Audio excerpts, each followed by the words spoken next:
Joint aspirants good evening, welcome to Bangla defence academy. দেখো, রবিবার সন্ধ্যা 7টা মানেই কিন্তু রিজনিংয়ের ক্লাস, এবং রিজনিংটা যেহেতু আমাদের নেতাজি সুভাষ ব্যাচে প্রথম থেকে শুরু হচ্ছে, এবং আজকের ক্লাসটা তুমি বলতে পারো রিজনিংয়ের যা শুরুবাত সূচনা।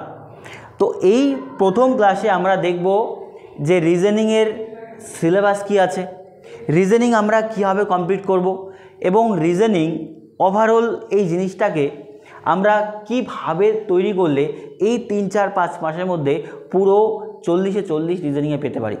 ঠিক আছে, এই পুরোটা তোমাদের সাথে ডিসকাস করব। সেই রুট ম্যাপটা দেখার জন্য আমাদেরকে আগে যে জিনিসটা বুঝতে হবে যে সিলেবাসটা কী আছে। সিলেবাসটা যদি আমরা জানতে পারি যে রিজনিংয়ের নিউ সিলেবাস কী আছে, 2026-এ নতুন কী কী অ্যাড হয়েছে, এই রিজনিংয়ের রুট ম্যাপটা কেমন হবে, সমস্তটা তোমাদের সাথে আজকে আলোচনা করব। দেখো, প্রথম কথা তোমাকে বুঝতে হবে যে রিজনিং এমন একটা জায়গা, এসএসসি বা যে কোনো এক্সামে সবথেকে ইজি জায়গা, স্টুডেন্টরা এটাই ভাবে সবথেকে ইজি। কিন্তু আমি বলবো তোমাদের, যারা রিজনিং পারো, রিজনিং এক্সামে গিয়ে দিয়েছো, তারা মোটেও রিজনিংকে আর ভাববে না যে ইজি জায়গা। কেন ইজি জায়গা বলছি, মানে কঠিন জায়গা বলছি, ব্যাপারটা বোঝো। কারণ রিজনিং সবাই ভাবে যে এটা এটা এটা আছে, এগুলো পারবো আমি, কিন্তু আলটিমেটলি পারবে সবাই, কিন্তু 20 মিনিটে করা আর 30 মিনিটে করার মধ্যে পার্থক্য আছে। 20 মিনিটে যখন রিজনিং নামাবে বা 15 মিনিটে রিজনিং নামাবে, সেই সময়টা আর 40 মিনিটে রিজনিং নামার মধ্যে বিস্তর পার্থক্য। এখন এক্সাম হচ্ছে আমাদের কি বলতো, রিজনিং 14-15 মিনিটে নামাতে হবে। তো সেইভাবে প্রিপেয়ার হতে হবে যেটা আমি 14-15 মিনিটে নামাতে পারবো। ঠিক আছে, মানে 20টা কোশ্চেন 14 মিনিট 13 মিনিটে নামাতে হবে। এবার তুমি 20টা কোশ্চেন 25 মিনিট 30 মিনিটে নামালে, অর্ধেক এক্সাম তো রিজনিং করলে সেটা কোনো ফুলফুল হয় না। তাহলে রিজনিংয়ের খেলাটা কোথায়? রিজনিংয়ের খেলাটা হচ্ছে আমাদের রিজনিংয়ের টাইমিং, সবচাইতে বড় জায়গা টাইম। এই জায়গাটা বোঝো। রিজনিং তোমাকে 15 মিনিট অন এন এভারেজ নামাতে হবে। 20টা কোশ্চেন অন এন এভারেজ 15 মিনিটে নামাতে হবে। কেন 15 মিনিটে নামাতে হবে, এটার কারণও অনেক আছে, সেটা আমি অন্য ভিডিওতে তোমাদের আলোচনা করব। কারণ একটু ভালো করে বোঝার চেষ্টা করো। যদি বলো, ধরো জিকে আছে, জিকেতে কত মিনিট লাগবে? জিকেতে ধরো 20টা question 7 minute on an average লাগবে। অন এন এভারেজ 7 মিনিট তোমার লাগবে। তারপরে আছে কি বলো তো, আমাদের হিন্দি বা ইংলিশ যাই বলো, 15টা কোশ্চেন আছে, 20টা কোশ্চেন আছে, সেই ক্ষেত্রে মোটামুটি 12 থেকে 13 মিনিট এটা নিয়ে নেবে। 12-13 মিনিটের একটু বেশিই লাগবে হিন্দিটা করতে। ঠিক আছে, তাহলে মোটামুটি তুমি যদি দেখো 13 আর 7 কত হলো? 20 মিনিট। 20 আর 15 কত হলো আমাদের? 20-15 হচ্ছে আমাদের 35 মিনিট। তাহলে 35 মিনিট তোমার হয়ে গেল। এক্সাম কত মিনিটে? 60 মিনিটে। তাহলে এইবার বলো, তোমার হাতে রইল কতটুকু? 25 মিনিট। 25 মিনিটের মধ্যে আবার ধরো 4-5 মিনিট যাবে আমাদের, ইনভিজিলেটর আসবে, তাদের সিগনেচার নেবে, প্রিন্ট নেবে। তো সেই ক্ষেত্রে তোমার ম্যাথের জন্য মোটামুটি রয়ে যায় 20 মিনিট। এবার বলো, 20 মিনিটে তুমি ম্যাথটা নামাতে পারবে? 20টা কোশ্চেন? কারণ ম্যাথে সবচেয়ে বেশি কোশ্চেন লাগে, টাইম লাগে। তাহলে এই জায়গাতে খেলাটা হচ্ছে কিসের বলো তো? এই জায়গায় খেলাটা হচ্ছে আমাদের টাইমিংয়ের। খেলাটা হচ্ছে টাইমিংয়ের, যে 15 মিনিটে আমি রিজনিংটা কীভাবে নামাতে পারবো। তাহলে তোমাকে বুঝতে হবে যে রিজনিং আমি কি করব। রিজনিংয়ে আমার মেন লক্ষ্য হচ্ছে টাইম। 15 মিনিটে আমি 20টা রিজনিং কীভাবে আয়ত্ত করতে পারবো, সেটা বড় কথা। নাকি আমরা সম্পূর্ণ রিজনিং 20টা রিজনিং আমি 25-30 মিনিট ধরে করবো। 25-30 মিনিট ধরে 20 মিনিট যাওয়া মানে এক্সাম তোমার ওখানেই শেষ। এটা হাইলি 15 মিনিট নিতে পারবে, এই টাইমের মধ্যে করতে হবে। তো তার আগে, সবার আগে আমাদের যেটা জানতে হবে সেটা হচ্ছে সিলেবাস। এই সময়ের মধ্যে, এত কম সময়ের মধ্যে নামাতে গেলে আমার যেটা দরকার সেটা হচ্ছে syllabus. Neat and clean 100% authentic syllabus. এবার 2026-এ সিলেবাসটা কী হবে? 2026-এ 2-1টা জিনিস তোমার চেঞ্জেস হবে আগের থেকে, সেই জিনিসগুলোই তোমাকে মনে রাখতে হবে। ঠিক আছে, আমি বলে দেবো, সেইভাবে করতে হবে। এবার দেখো, আমাদের চ্যানেলে রিজনিং কীরকম করে হবে। আমাদের চ্যানেলে রিজনিং রবিবার করে সন্ধ্যা 7 PM রিজনিং হবে। 7 PM 7টার সময় রিজনিং হবে রবিবার। এবার রবিবার 7টার সময় যে রিজনিংটা হবে, সেই রিজনিংটায় কীভাবে ক্লাসটা করাবো আমি তোমাদের আগে বলেছিলাম। আমি ভেবেছিলাম যে প্রত্যেক দিন তোমাদের প্রত্যেক রবিবার করে একটা করে প্র্যাকটিস সেট আনবো, সেটা 20টা কোশ্চেনই থাকবে। কটা কোশ্চেন থাকবে? 20টা কোশ্চেনই থাকবে। কিন্তু এবার তোমরা অনেকেই কমেন্ট করছো বা অনেকে জানাচ্ছ যে বেসিকটাও লাগবে। এইবার কথা হচ্ছে, তোমরা কমেন্ট করে আমাকে জানাও, কমেন্ট করবে এখানে দুটো পার্টি কমেন্ট করবে। কীরকম? যে কারা কারা চ্যাপ্টার ওয়াইজ চাচ্ছ, চ্যাপ্টার ওয়াইজ কারা চাচ্ছ। চ্যাপ্টার ওয়াইজ কীরকম? চ্যাপ্টার ওয়াইজ যে আমাদের প্র্যাকটিস শিখবো আগে, চ্যাপ্টার ওয়াইজ প্র্যাকটিস, তারপরে আমরা ওভারঅল প্র্যাকটিস করব। আর 2 নাম্বার কমেন্ট করবে যারা যারা ওভারঅল প্র্যাকটিস সেট চাচ্ছ। ওভারঅল প্র্যাকটিস সেট তার মানে কি বুঝলাম বলো দেখি, একটু ভালো করে যদি বোঝো। চ্যাপ্টার ওয়াইজ মানে কি, একদম বেসিক থেকে, যে প্রথমে কোডিং ডিকোডিং করাবো। একটু দাঁড়াও,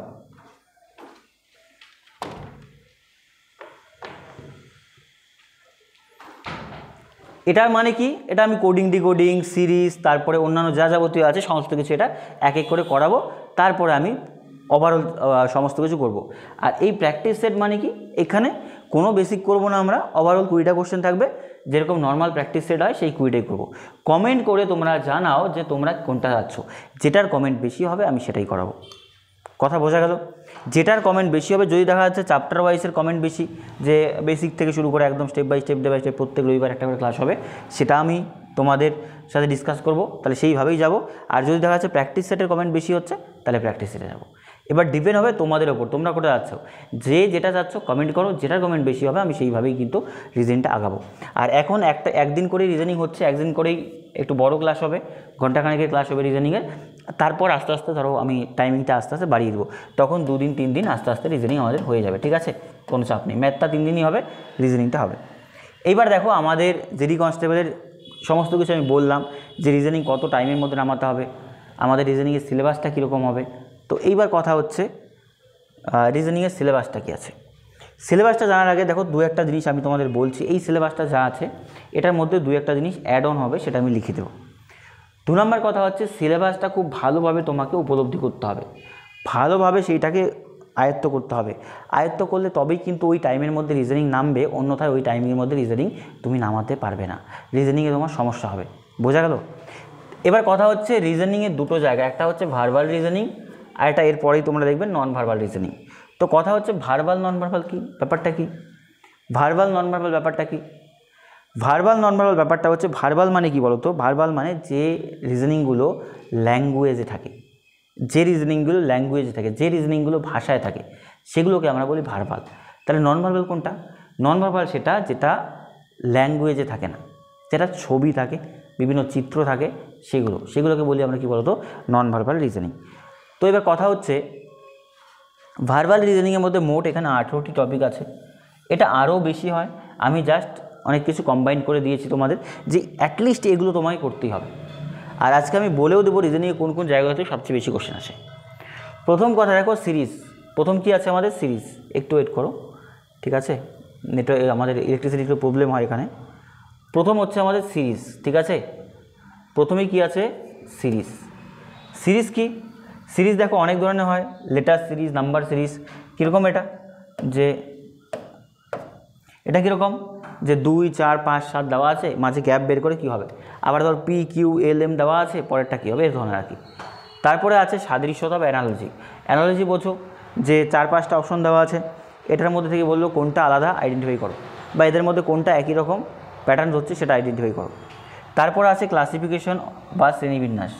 ক্লাসিফিকেশন বা শ্রেণীবিন্যাস মানে কি, তোমাকে 4-5টা অপশন দেওয়া থাকলো, বলবে এই অ্যানালজির মতনই, যেখান থেকে 4টি কোনো না কোনোভাবে একই আছে, একটি আলাদা আছে, সেই একটা আলাদা আছে সেটা বের করতে হবে। তারপরে কোডিং ডিকোডিং, মোস্ট ইম্পর্টেন্ট জায়গাটা সবচেয়ে বেশি আছে, কোডিং ডিকোডিং, বা বলতে পারো এটা রিজনিংয়ের ভিত, এটা রিজনিংয়ের ভিত, ঠিক আছে? এটা যদি তুমি ঠিকঠাকভাবে কমপ্লিট করতে পারো, রিজনিং তোমার অনেকাংশে ইজি হবে, যে কোনো রিজনিং বলো অনেকাংশে ইজি হবে। আর এটা যদি ঠিকঠাকভাবে কমপ্লিট না হয়, তাহলে রিজনিং তোমার কাছে কঠিন থেকে যাবে, ঠিক আছে? তারপর আছে রক্তের সম্পর্ক বা ব্লাড রিলেশন, যেটাকে বলছি আমরা কি রক্তের সম্পর্ক বা ব্লাড রিলেশন, ঠিক আছে? ধাঁধা বা পাজেল, জিডিতে খুব ধাঁধা বা পাজেল আসে। আমি সিলেবাসটা বলে নিই, তারপর তোমাদের ওয়েটেজ অনুযায়ী বলে দেবো কোনটা বেশি আসে কোনটা কম আসে। তারপর বর্ণমালার পরীক্ষা, বর্ণমালার পরীক্ষা মানে আলফাবেট দেওয়া থাকে, সেই আলফাবেট অনুযায়ী হয়। আর এখানে আছে 8 নাম্বার, দেখো ভেন ডায়াগ্রাম। ভেন ডায়াগ্রাম মানে কি, ভেন ডায়াগ্রাম মানে বিভিন্ন চিত্র দেওয়া থাকে, যেরকম গোল গোল গোল গোল চিত্র দেওয়া থাকে, সেই চিত্র থেকে তারপরে তোমাকে বলবে যে আমাদের এখান থেকে কোনটা আমাদের অ্যান্সার হবে। যেমন বলছে গরু, মোষ এবং বাঘ, তো 2-3টে চিত্র দেওয়া থাকবে, তো সেই চিত্রগুলো থেকে তোমাকে বের করতে হবে যে কোনটা গরু, মোষ এবং বাঘের মধ্যে সম্পর্ক বোঝায়। বোঝা গেলো? সেগুলো আমি করিয়ে দেবো, কোনো চাপ নেই।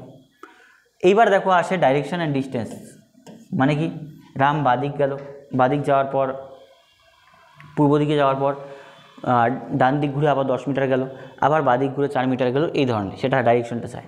Number coding, number and ranking sequence test মানে কি?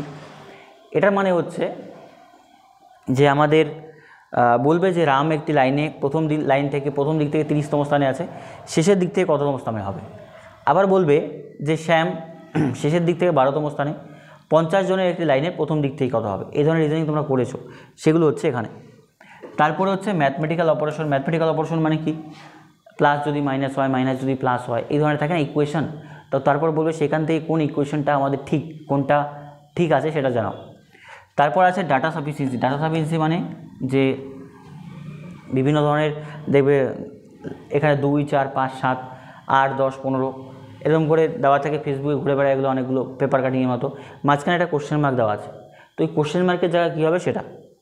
লুপ্ত রাশিহীন হয়, এটাও অনেকটা একই রকম, ওই ডাটা সাফিসিয়েন্সির মতনই। লুপ্ত রাশিহীন হয় মানে ওই ছবি দেওয়া থাকবে, ওখানে একটা কোশ্চেন মার্ক দেওয়া থাকবে, সেটাই বের করতে হবে।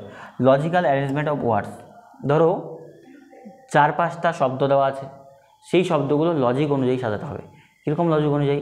লজিক অনুযায়ী যদি বলো তুমি, যে বললো তোমাকে প্রথমে যে ইন্ডিয়া, ওয়েস্ট বেঙ্গল, বা বললো নর্থ বেঙ্গল, বা তারপরে বললো এশিয়া, এরকম করে। তো লজিক অনুযায়ী সাজালে তুমি বলবে কি যে ইন্ডিয়া, এশিয়া, ওয়েস্ট বেঙ্গল, না, এটা এখন লজিক হলো না। লজিক কীরকম হবে? যে Asia, India, West Bengal, north Bengal. তার মানে কি, তোমাকে পুরো সিকুয়েন্স অনুযায়ী যদি যাও, আগে বড় তারপর ছোট, বা ছোট থেকে বড়, একটা সিকুয়েন্স অনুযায়ী হলে সেটা বলছি।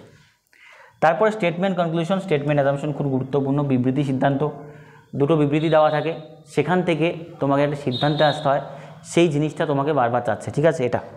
তারপরে বিবৃতি সিদ্ধান্ত ওই একই জিনিস প্রায়। ঘড়ি আর হচ্ছে ক্যালেন্ডার। ঘড়ি ক্যালেন্ডার তোমরা নিজেরাও জানো যে ঘড়ির কোশ্চেন থাকে, ক্যালেন্ডারের কোশ্চেন থাকে, সেগুলো তোমাকে ভালোভাবে আয়ত্ত করতে হয়, ঠিক আছে। এই জন্য এই জিনিসগুলো একটু তোমাকে ভালোভাবে মনে রাখতে হবে, এই জিনিসগুলো একটু দেখতে হবে। এই 18টা যা বললাম এগুলো আরও থাকে। তারপরে যদি আরও কিছু বলো যে 19 নম্বর কী হবে, 19 নম্বর জাম্বলিং হবে, ঠিক আছে। জাম্বলিং কি? ওই পাজলের মতনই থাকে, যে বিভিন্ন ধরনের দেওয়া থাকে, যেমন বলছি তোমাকে, বুঝতে পারবে না বললে তুমি ব্যাপারটা বুঝতে পারবে না যে অ্যাকচুয়ালি ব্যাপারটা হচ্ছে কীরকম। এরকম হয়, হ্যাঁ, যে 242 দেওয়া আছে, তারপর সমানুপাত দিয়ে দেওয়া আছে 343y, ঠিক আছে। এখান থেকে বলবে যে x/y এর ভ্যালু কত। এগুলো সদ্য নতুন রিজনিংয়ের মতো নতুন এসছে, এগুলো খুব ইজি হয় না, বাট একটু ট্রিকি হয়। সেগুলো তোমাদের একটু ভালোভাবে পড়তে হবে। সেগুলো যদি একটু ভালো করে পড়ো, সেগুলো এক্স্যাক্ট নাম যদি বলো, এক্স্যাক্ট নাম তোমার কোনো লেসন নতুন করে পাওয়া যায় না, এগুলো যে বইয়ে কোনো দিন পাবে না, এগুলো বই নতুন রিসেন্ট বইগুলোতে। বাট একদম রিসেন্ট বই যদি হয়, 25-এর বই হয়, তাহলে পেতে পারো। এগুলো নর্মালি রেলওয়ের এক্সামগুলোতে, এসএসসির এক্সামগুলোতে, সেন্ট্রাল গভর্নমেন্টের যে এক্সামগুলো আছে সেগুলোতে রিসেন্ট আসছে। তো এগুলোর এক্স্যাক্ট নাম কি সেটাও অনেকে অনেক ধরনের নাম বলে, কিন্তু এটা অ্যাকচুয়ালি এই ধরনের আসে, এটা আমি তোমাদের বলে দেবো। এইবার দেখো আসবে কি নন ভার্বাল রিজনিং। কী আসবে? Non verbal reasoning. Non verbal reasoning কেমন হয় বলো দেখি। নন ভার্বাল রিজনিং হচ্ছে আমাদের যেগুলো ল্যাঙ্গুয়েজে থাকে না, যেগুলো কিসে থাকবে না, ল্যাঙ্গুয়েজে বা ভাষায় থাকবে না, সেগুলোকে বলছি আমাদের কী বলো তো, নন ভার্বাল রিজনিং। এবার নন ভার্বাল রিজনিং কী, বা বিভিন্ন ধরনের সিরিজ দেওয়া থাকে, বিভিন্ন ছবি দেওয়া আছে 4-5টা, সেই ছবির মধ্যে পরেরটা কী হবে, এই ধরনের আর কি। তো দেখো প্রথমে আসবে আমাদের সিরিজ। সিরিজ মানে কি? বিভিন্ন ধরনের ছবি আছে, ধরো বিভিন্ন ধরনের কী আছে, ছবি আছে। এবার ছবির মধ্য থেকে 4-5টা ছবি দেওয়া আছে, এরকম করে ছবি দেওয়া আছে, ধরো এখানে একটা ছবি, এখানে একটা ছবি, এখানে একটা ছবি, পরেরটাই বলবে কী হবে, দেওয়া থাকে না, সেই ধরনের আর কি, সেই ধরনের ছবিগুলো। তারপর আছে সাদৃশ্যতা মানে কি? ছবিগুলোর মধ্যে দেবে সবগুলোই কোনো না কোনোভাবে এক আছে, বলবে একটি আলাদা আছে। 5টা ছবি দেওয়া আছে, 6টা ছবি দেওয়া আছে, বা 4টা দেওয়া আছে, সেখান থেকে বলবে যে একটি ছবি আলাদা, কোনটা নির্ণয় করো। ওয়াটার ইমেজ, মিরর ইমেজ, এটা কি? ওয়াটার ইমেজ, মিরর ইমেজ মানে কি? যে আমাদের জলচ্ছবি, যে একটা ছবি দেওয়া আছে, একটা বিভিন্ন ধরনের চিত্র দেওয়া আছে, তো সেখানে বলবে জলের ছবি কীরকম। ধরো এখানে একটা চিত্র দেওয়া আছে, এদিকে আয়না দেওয়া আছে, বলবে এদিকে আয়নায় ছবিটা কেমন হবে, বা এদিকে জল দেওয়া আছে, জলের ছবিটা কেমন হবে, এই ধরনের আর কি। এগুলো তোমরা জানো অনেকেই, পারো অনেকেই এগুলো, ঠিক আছে। তারপর আসছে দেখো আমাদের, তারপর আসছে paper folding and paper cutting. Paper folding করার পর, ভাঁজ করার পর বিভিন্ন ছবি দেওয়া থাকে, ইডিতে বারবার আসে। ধরো এরকম একটা ছবি দেওয়া আছে, ধরো এখানে একটা এরকম দেওয়া আছে, এখানে কেটে দেওয়া আছে, এখানে কেটে দেওয়া আছে, বলবে এটা পুরোটা খোলার পর কেমন হবে, এই ধরনের আর কি, পেপার ফোল্ডিং, পেপার কাটিং। তারপর ঘনক ছক্কা তো বোঝো, spotting out the embedded figure. Spotting out embedded figure মানে খুব গুরুত্বপূর্ণ, বর্তমান দিনে আসে। তোমার একটা বড় আকারে একটা ছবি দিয়ে দিবে, কিচিমিচি ছবি দেওয়া আছে, আর নিচে ছোটো ছোটো অপশন দেওয়া আছে, 4-5টা অপশন দেওয়া আছে, বলবে এই অপশনে কোন ছবিটা এখানে লুকিয়ে আছে, কোন ছবিটা লুকিয়ে আছে, এ বি সি ডি কোনটা লুকিয়ে আছে, বোঝা গেল, এই ধরনের আর কি, spotting out the embedded figure. এইবার দেখো আমি তোমাদের বলছি যে আমাদের এএসসি জিডির এক্সামে সবচেয়ে গুরুত্বপূর্ণ কোন চ্যাপ্টারগুলো, যেই চ্যাপ্টারগুলোতে কোশ্চেন বারবার আসে। ঠিক আছে, প্রথম থেকে শুরু করছি, যেগুলোতে কোশ্চেন সবচেয়ে বেশি আসে। প্রথমেই তুমি যদি দেখো সিরিজ, এটা ডাবল স্টার দেবো আমি, ডাবল স্টার যেগুলো দিচ্ছি ওটা সবচেয়ে বেশি আসে। তারপরে কোডিং ডিকোডিং ট্রিপল স্টার দেবো, এটা সবচেয়ে বেশি আসে। কোডিং ডিকোডিং ধরো অন এন এভারেজ 4 থেকে 5টা আসবে, মানে 20টার মতো কোডিং দিয়ে 4-5টা, 2 থেকে 3টা সিরিজ পাবে। সবচাইতে বেশি ওয়েটেজ যুক্ত কোনো যদি টপিক থাকে রিজনিংয়ে, তাহলে সেটা হচ্ছে আমাদের সিরিজ এবং কোডিং ডিকোডিং। রক্তের সম্পর্ক একটা স্টার দেবো, কারণ 1-2টো আসে। পাজেল আসবে, অবশ্যই আসবে, এটা 2টো স্টার দিচ্ছি আমি। পাজেল কি বলবো, গোল টেবিল টাইপের থাকে, সিটিং অ্যারেঞ্জমেন্টের মধ্যেও পড়ে, মানে কিছু গোল্ড পাজেল নাকি তোমাদের ডাইরেকশন ডিস্টেন্সের কিছু থাকবে একটু বুঝতে হবে না, গোল টেবিল টাইপের থাকবে, তো দুটো মিক্স করে আসে কোনো সময়, তো এই দুটো খুব আসে। বর্ণমালা পরীক্ষা কম আসে, ভেন ডায়াগ্রাম 1-8টা পাবে, খুব বেশি পাবে না। তারপরে যদি ডাইরেকশন অ্যান্ড ডিস্টেন্স একটা কোশ্চেন পাবে, number and ranking sequence test একটা কোশ্চেন পেতে পারো, ম্যাথমেটিক্যাল অপারেশন ডাবল স্টার দেবো, খুব বেশি আসে। ঠিক আছে, তারপরে লুপ্তরাশি নির্ণয় মোটামুটি আসে, খুব বেশি একটা আসে না। লজিক্যাল অ্যারেঞ্জমেন্ট 1-8টা আসতে পারে। স্টেটমেন্ট কনক্লুশন ডাবল স্টার দেবো, খুব বেশি আসে স্টেটমেন্ট কনক্লুশন আর বিবৃতি সিদ্ধান্ত। প্রত্যেকটা এক্সামে যেটি বিভিন্ন বারবার আসে, ক্যালেন্ডার ঘড়ি থেকে খুব কম আসে, 1-8টা কোশ্চেন আসতে পারে, কোনো সময় আসে কোনো সময় আসে না। এই জায়গাগুলো তোমাকে একটু বুঝতে হবে, 1-8টা কোনো সময় আসে কোনো সময় আসে না, বোঝা গেল। অন্যথায় এই জায়গাগুলো যেগুলোতে আমি ডাবল স্টার দিলাম, যেগুলোতে স্টার দিলাম, এই জায়গাগুলো তুমি ভালোভাবে পড়তে হবে, এই জায়গাগুলো থেকে সবচেয়ে বেশি কোশ্চেন আসে। আর বলেই তো দিলাম, সিরিজ এবং কোডিং ডিকোডিং থেকেই 6 থেকে 7টা কোশ্চেন পাবে, সিরিজ এবং কোডিং ডিকোডিং থেকেই 6 থেকে 7টা কোশ্চেন পাবে, বাকি কোশ্চেনগুলো আমাদের আস্তে আস্তে অন্যান্যগুলোতেও পাবে। এখানে দেখো প্রথমে বলছি water image, mirror image, star mark দাও, কারণ ওয়াটার ইমেজ, মিরর ইমেজ আসেই। ঠিক আছে, পেপার কাটিং, পেপার ফোল্ডিংও 1-8টা আসে। ঠিক আছে, আর সবচেয়ে গুরুত্বপূর্ণ হচ্ছে আমাদের এটা, সবচেয়ে গুরুত্বপূর্ণ spotting out the embedded figure. Spotting out the embedded figure বারংবার আসে, বিভিন্ন বার আসে। সিরিজ একটা দিয়ে দেয়, এটা ডাবল স্টার দাও। ঠিক আছে, সাদৃশ্যটা একটু কম আসে। এই জিনিসগুলো যেগুলো বললাম, এগুলো স্ক্রিনশট নিয়ে নাও, এটা স্ক্রিনশট নিয়ে নাও। পরীক্ষাতে বারবার এখান থেকে কোশ্চেন আসে, পরীক্ষাতে বারবার এখান থেকে কোশ্চেন আসে। এই জায়গাগুলো তোমাকে খুব ভালোভাবে রেডি করতে হবে। ঠিক আছে, খুব ভালোভাবে রেডি না করলে তোমাদের রিজনিংয়ে সমস্যা হবে। এটাও স্ক্রিনশট নিয়ে নাও, সবাই আমি সরে যাচ্ছি, এটারও স্ক্রিনশট তোমরা নিয়ে নাও। ঠিক আছে, যেই যে জায়গাগুলো বললাম সেগুলো থেকে পরীক্ষাতে খুব বেশি আসে, এই জায়গাগুলো তোমাকে খুব ভালোভাবে রেডি করতে হবে। ঠিক আছে, এইবার কথা হচ্ছে দেখো রিজনিংয়ে তোমরা মোটামুটি বুঝতে পারলে যে কোন কোন জায়গাগুলো থেকে কোশ্চেন আসে। তো কথা হচ্ছে রিজনিংয়ের দরকার কি। যারা একদম নতুন আছো তারা প্রত্যেকটা পার্টভাবে শুরু করো, এবং তোমরা প্রত্যেকে, আমি আগেও বললাম যে কমেন্ট করো, প্রত্যেকে কমেন্ট করে জানাও যে তোমাদের কতটুকু কী হচ্ছে, কী বৃত্তান্ত, কীরকম দরকার, মানে চ্যাপ্টার ওয়াইজ দরকার নাকি প্র্যাকটিস দরকার, কোনটা। যদি প্র্যাকটিস দরকার হয় তাহলে আমি প্রত্যেক রবিবার প্র্যাকটিস নিয়ে আসবো, ফুল 20টা কোশ্চেনের প্র্যাকটিস হবে। আর যদি চ্যাপ্টার দরকার হয় তাহলে চ্যাপ্টার বলবে, তাহলে প্রত্যেক কমেন্ট করে জানাও, কমেন্টটা ভাইটাল। যদি কমেন্ট যেরকম হবে আমি সেই ধরনের কিন্তু নিয়ে আসবো। যেমন বেসিক ম্যাথের কথা বলেছিলাম, বেসিক ম্যাথের কমেন্ট তোমরা অনেকেই বলেছিলে বেসিক ম্যাথ দরকার আছে, বেসিক ম্যাথ আমি শুরু করবো, পার্সেন্টেজটা শেষ হলে বেসিক ম্যাথ শুরু করবো। এটাও তো কমেন্ট করে জানো, যেটা তোমাদের মর্জি আমি সেই হিসাবে করাবো। ঠিক আছে, আপাতত শুরু করবো, কারণ শেষের দিকে তো প্র্যাকটিস আমার দরকার আছে, সেই সময় প্র্যাকটিস তো করিয়ে দেবো। এবার বলার চেষ্টা করো রিজনিং দরকার রোজ প্র্যাকটিস। কী প্র্যাকটিস বলো তো? রোজ প্র্যাকটিস। রোজ প্র্যাকটিস করলেই রিজনিং, রোজ প্র্যাকটিস করলে রিজনিং উঠবে। এবং রিজনিংয়ে 20টা কোশ্চেনের মধ্যে আমি বলছি শোনো, 20টার মধ্যে মোটামুটি 10 থেকে 12টা কোশ্চেন পাবে ইজি। তারপরে ধরো 4 থেকে 5টা কোশ্চেন পাবে মডারেট। ঠিক আছে, আর 4 থেকে 5টা কোশ্চেন পাবে হার্ড। এই প্যাটার্নে রিজনিং আসে, এই প্যাটার্নে রিজনিং আসে। এটা ইজি হয়, ঠিক আছে, ইজি হয়। এটা মডারেট হয়, মডারেট হয়। এটা কী হয় বলো তো? হার্ড হয়। ইজি, মডারেট এবং হার্ড, এই প্যাটার্নটা তোমাকে বুঝতে হবে যে 10-12টা খুব ইজি আসে, 4-5টা মডারেট হয় এবং 4-5টা হার্ড হয়। এই 4-5টার জন্য তোমাকে প্রচুর পরিশ্রম করতে হবে। তুমি যখন রিজনিং মোটামুটি সিলেবাস কমপ্লিট হয়ে গেলো, দেখবে তোমার অন এন এভারেজ 16টা চলে আসবে, 16-17টা চলে আসবে। তো 16-17টা দিয়ে কাজ হবে না আমার 20তে 20 লাগবে। 20তে 20 যদি হয়, দেখো নাম্বারটা কোথায় আসে, 40 হচ্ছে। আবার 16-17টা যদি হয় তাহলে 34 হচ্ছে। বুঝতে পারছো কত নাম্বারের পার্থক্য? একটু বোঝার চেষ্টা করো যেখানে কত নম্বরের পার্থক্য আছে। 40 আর 34-এর মধ্যে কত নম্বরের পার্থক্য? 6 নম্বরের পার্থক্য, 2 নম্বরের পার্থক্য, 6 নম্বরের পার্থক্য হবে। এবার 6 নম্বরের যখন পার্থক্য হবে, তখন তোমার একটা 106 কাট অফ আর 100 কাট অফের মধ্যে দিন রাত পার্থক্য আছে। এই জন্য বলছি এই জিনিসগুলো খুব ভালোভাবে তোমরা রেডি করো এবং এমনভাবে রেডি করো যাতে আমি 15 মিনিটের মধ্যে রিজনিং নামাতে পারি। বাকিটা 20-25 মিনিটে গেলে সেটা হবে না। বোঝা গেল? তাহলে কমেন্টটা অবশ্যই করো যে আমাদের কোনটা দরকার, আমাদের কি প্র্যাকটিস দরকার নাকি চ্যাপ্টার ওয়াইজ দরকার। চ্যাপ্টার ওয়াইজ যদি বেশি কমেন্ট আসে তাহলে চ্যাপ্টার ওয়াইজ করাবো, আর যদি প্র্যাকটিস বেশি দরকার তাহলে প্র্যাকটিস করাবো। ঠিক আছে, তাহলে আজকের মতো এ পর্যন্তই, দেখা হচ্ছে মঙ্গলবার।